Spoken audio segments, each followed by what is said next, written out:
Hello বন্ধুরা, আজ অষ্টম শ্রেণীর স্বাস্থ্য ও সুরক্ষা বইয়ের চতুর্থ অধ্যায় আমার আত্মবিশ্বাস আমার পাথেই ৬২ নম্বর পৃষ্ঠা শখটি পূরণ করে দেখাবো। তো চলো দেরি না করে ভিডিওটা শুরু করা যায়। ৬২ নম্বর পৃষ্ঠায় রয়েছে সহপাঠীদের সাথে আমার 3টি ঘটনা পর্যবেক্ষণ করি।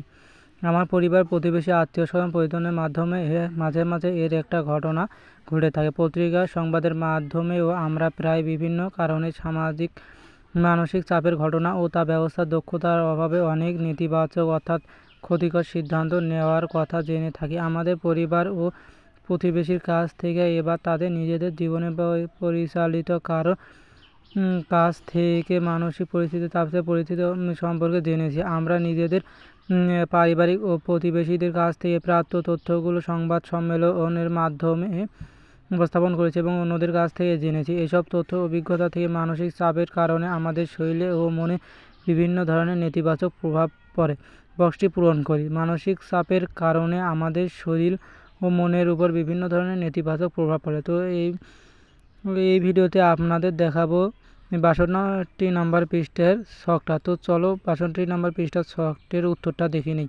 তো মানসিক চাপের কারণে আমাদের শরীরে ও মনের উপর মানসিক চাপের নেতিবাচক প্রভাব পড়ে। ১ নম্বরে মানসিক চাপের ফলে সামাজিক অস্থিরতা ও অবসান দেখা দেয়।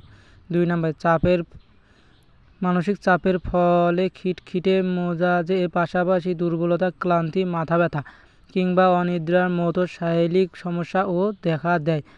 ৩ নম্বরে মানসিক চাপের ফলে মানুষের ক্ষুধার্তময় দেখা দেয়, যা শারীরিক স্বাস্থ্যের উপর ক্ষতিকর প্রভাব ফেলে।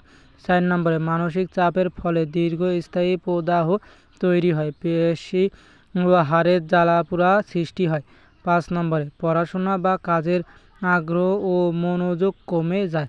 ৬ নম্বরে একই ধরনের চিন্তা বা নেতিবাচক চিন্তা আসতে থাকে এবং এ ধরনের চিন্তা থেকে সহজে বের হওয়া যায় না।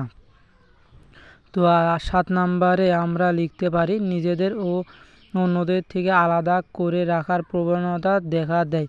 ৮ নম্বরে ভালো থাকার জন্য প্রয়োজনীয় শারীরিক ও মানসিক যন্ত্র ও পরিচর্যার প্রতি মনোযোগ কমে যায়। তো এইভাবে আমরা ৬২ নম্বর পৃষ্ঠার ছকটি পূরণ করতে পারি। তো আমাদের চ্যানেলে নতুন হয়ে থাকলে চ্যানেলটিকে সাবস্ক্রাইব করবেন এবং পেজে হলে পেজটিকে ফলো করবেন এবং ভিডিওটি কেমন লাগলো তা কমেন্ট করে বলবেন। ধন্যবাদ।